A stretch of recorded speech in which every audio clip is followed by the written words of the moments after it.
Hello boys and girls, welcome back to the channel the Jemmy 7. ఈ రోజు అయితే మన MT-15 కి ఫుల్ సర్వీస్ అయితే చేపిద్దాం. జనరల్ సర్వీస్, థ్రోటల్ బాడీ కూడా క్లీన్ చేపిద్దాం. ఇదంతా మీకు డీటెయిలింగ్ ఎక్స్ప్లెయిన్ చేస్తాను. ఈ థ్రోటల్ బాడీ ఎలా క్లీన్ చేయాలి, ఎలా చేస్తే బెటర్ గా ఉండిద్ది అనేది చూపిస్తాను. అండ్ ఇంజిన్ ఆయిల్ వాడాను, ఏ హెయిర్ ఫిల్టర్ వాడాను, ఆయిల్ ఫిల్టర్ ఏం వాడాను, ఇదంతా ఎలా చేయాలి, ఇదంతా వీడియోలో అయితే మీకు క్లారిటీగా చెప్తాను. గోప్రోలో తెలుసుకుందాం. బాయ్.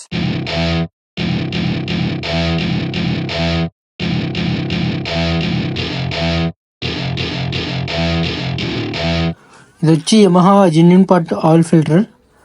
ఇది వచ్చేసి నేను మోటిల్ ప్రిఫర్ చేస్తాను, 300V. ఇది నాకు వచ్చేసి 1 లీటర్ వచ్చి 1300 అయితే పడ్డది. ఇది వచ్చేసి Yamaha genuine part air filter అనమాట. నాకు అరౌండ్ ఇది 250 సంథింగ్ ఎంత పడ్డది. ఆ ట్యాంక్ ప్యాడ్స్ ఇవన్నీ ఓపెన్ చేసింది అయితే నేను షూట్ చేయలేదు, అదంతా అవసరం లేదు, అదంతా నార్మల్ గానే ఉంటది. ఇది ట్యాంక్ ఓపెన్ చేసేటప్పుడు ఇక్కడ సెన్సార్ అయితే ఉంటది, కనిపిస్తుంది కదా మీకు. ఆ సెన్సార్ అయితే జాగ్రత్తగా ఓపెన్ చేసుకోవాలి. ఏం చిన్న తేడా వచ్చినా మీకు ఆ ఫ్యూల్ ఫిల్టర్ అనేది డ్యామేజ్ అయిపోతుంది. ట్యాంక్ ప్యాడ్స్ అయితే అక్కడ వేసేసాము ఓపెన్ చేసి, చూసారుగా. మీరు జాగ్రత్తగా ఒక పక్కన అయితే పెట్టుకోండి. ట్యాంక్ అయితే ఓపెన్ చేసాం, జాగ్రత్త ఒక పక్కన అయితే తల కిందలో అయితే పెట్టండి ట్యాంక్ అయితే.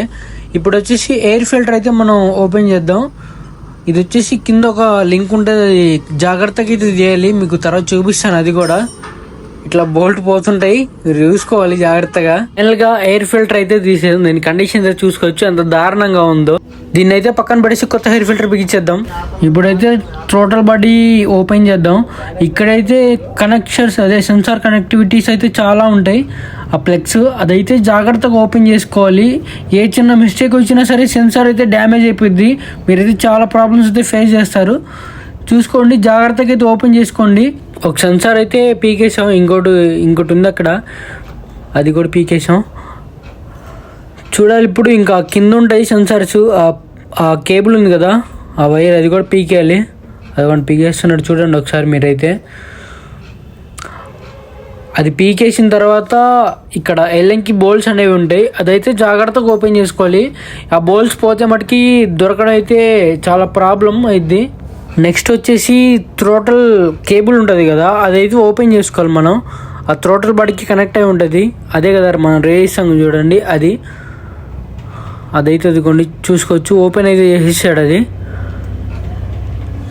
చూసుకోవచ్చు. థ్రోటల్ బాడీలో ఎంత డస్ట్ అయితే ఉందో, కార్బన్ అనేది ఎంత ఫామ్ అయ్యిందో లోపల, బ్లాక్గా కనిపిస్తుందా మీకైతే. ఇప్పుడు ఎల్ఎంకీస్ ఉంటాయని చెప్పాను కదా, అదైతే జాగ్రత్తగా ఓపెన్ చేసుకోండి. ఇదిగోండి ఇలా అయితే జాగ్రత్తగా ఓపెన్ చేసుకోండి. ఆ బోల్స్ అన్ని ఒక దగ్గర అయితే పెట్టుకోండి. ఆ థ్రోటల్ బాడీ అయితే పీకేసాం, కనిపిస్తుంది కింద ఉంది. ఇదిగోండి ఇది థ్రోటల్ బాడీ. దాన్ని అయితే తర్వాత క్లీన్ చేద్దాం. లోపల ఇంకో సెట్ ఉంటుంది, దాన్ని కూడా ఓపెన్ చేయాలి. ఫ్యూల్ ఇంజెక్టర్ అని ఉంటుంది, అది కూడా క్లీన్ చేసుకోవాలి. మీకైతే ఇప్పుడు థ్రోటల్ బాడీ కండిషన్ ఎలా ఉందో చూపిస్తాను, మీరైతే జాగ్రత్తగా చూడండి. ఎంత కార్బన్ అయితే ఫామ్ అయిందో కనిపిస్తుందిగా బ్లాక్గా అయితే, అదిగోండి అంత బ్లాక్గా అయిపోయింది. దీన్ని అయితే క్లీన్గా అయితే మనం దేంతో పడితే దాంతో క్లీన్ చేయకూడదు. ఇదిగోండి గాయ్స్, ఈ కార్బన్ థ్రోటల్ బాడీ క్లీనింగ్తో మాత్రమే క్లీన్ చేసుకోవాలి, లేకపోతే W40 అని ఉంటుంది, దాంతో మాత్రమే క్లీన్ చేసుకోవాలి. ఇది వచ్చేసి ఎలక్ట్రానిక్ కాంటాక్ట్ క్లీన్ చేసుకోవడానికి ఇందాక సెన్సర్స్ ప్లగ్స్ ఓపెన్ చేసాం కదా, వాటిని అయితే కొట్టాలి. క్లీన్ చేసిన తర్వాత మీరైతే చూడొచ్చు ఎంత క్లీన్గా ఉందో. అంత అది కార్బన్ అనేది అంతా మొత్తం పోయింది. అట్లా క్లీన్ చేసుకోవాలి. మీరైతే జాగ్రత్తగా దగ్గర ఉండేది చేయించుకోండి. షోరూమ్ అయితే నేను ప్రిఫర్ చేయను. షోరూంలో అయితే వాళ్ళు చేయకుండానే చేసి అని చెప్తారు. ఈ ఎక్స్ట్రా పార్ట్స్ అన్ని ఇట్లా పెట్రోల్తో అయితే క్లీన్ చేసుకోండి. దానికైతే ఆ కార్బన్ క్లీనింగ్ అవసరం లేదు. ఈ పెట్రోల్తో క్లీన్ చేస్తే నీట్గా అయితే మొత్తం పోతుంది. మన థ్రోటల్ బాడీ క్లీనింగ్ అయితే అయిపోయింది కంప్లీట్గా. ఇప్పుడైతే మనం అంతా పార్ట్స్ అన్ని ఫిక్స్ చేద్దాం. ఫిక్స్ చేసిన తర్వాత అయితే మనం engine oil change, oil filter change అవన్నీ చేసుకుందాం. నీట్గా ఎట్లా చేస్తానో మీకైతే చూపిస్తాను ఒకసారి.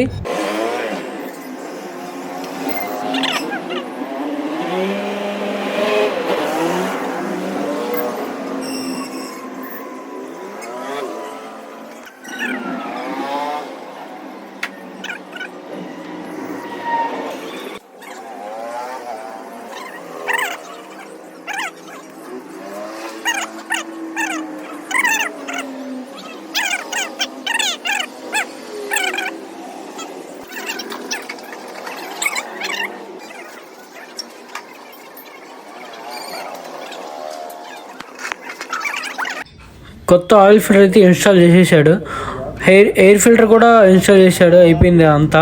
ఇంజిన్ ఆయిల్ అయితే వేసేద్దాం. ఇప్పుడు పాతదంతా నీట్గా పూర్తిగా పోయేంత వరకు అయితే ఉండాలి. ఒక 5 minutes వదిలేసి అంతా డ్రాప్ అంతా పడేంత వరకు ఉంచాలి. చూసుకోవచ్చు ఆయిల్ ఫిల్టర్ అనేది దీంట్లో ఫేక్ కూడా ఉంటాయి. మీరైతే అమెజాన్ నుంచి పర్చేజ్ చేసుకోండి. నేనైతే అక్కడ నుంచే పర్చేజ్ చేసుకున్నాను. దాంట్లో అయితే డిస్కౌంట్ కూడా ఉంటుంది. దీనిపైన అయితే 1300 అనేది నాకైతే 1000 రూపీస్కే వచ్చింది. మీకు లింక్ కావాలంటే కింద అయితే నేను మెన్షన్ చేస్తాను. లింక్ అయితే మీరు ఎక్కడి నుంచి అయితే పర్చేజ్ చేసుకోవచ్చు.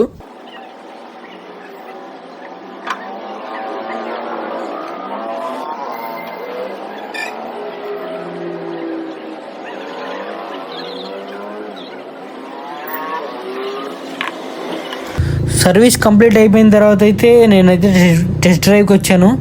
చాలా అంటే చాలా స్మూత్గా వెళ్తుంది బైక్ అయితే. ఆ చైన్ అనేది కూడా అడ్జస్ట్మెంట్ చేశాను. అదైతే మీకు షూట్లో చూపించలేదు. నేనైతే అది చైన్ క్లీన్ చేయించి చైన్ లూప్ కూడా చేయించాను అక్కడే. ఇదంతా చేసినందుకైతే నా దగ్గర అయితే అన్నయ్య 350 అయితే ఛార్జ్ చేశాడు. నాకు తెలిసిన అన్నయ్య, అందుకని తక్కువ తీసుకున్నారు. మీరైతే షోరూమ్ వెళ్ళారంటే చాలా ఒక 1000-1500 వరకు అయితే ఛార్జెస్ వేయచ్చు వాళ్ళు. దాంట్లో డౌట్ ఏం లేదు. ఓకే బాయ్స్, ఈ వీడియో అయితే ఇంతటితో ఎండ్ చేస్తున్నాను. మీకు ఈ వీడియో వర్త్ అనిపిస్తే మటుకి ఖచ్చితంగా ఒక లైక్ అయితే వేసుకోండి. సబ్స్క్రైబ్ అయితే చేసుకోవడం మర్చిపోకండి గాయ్స్.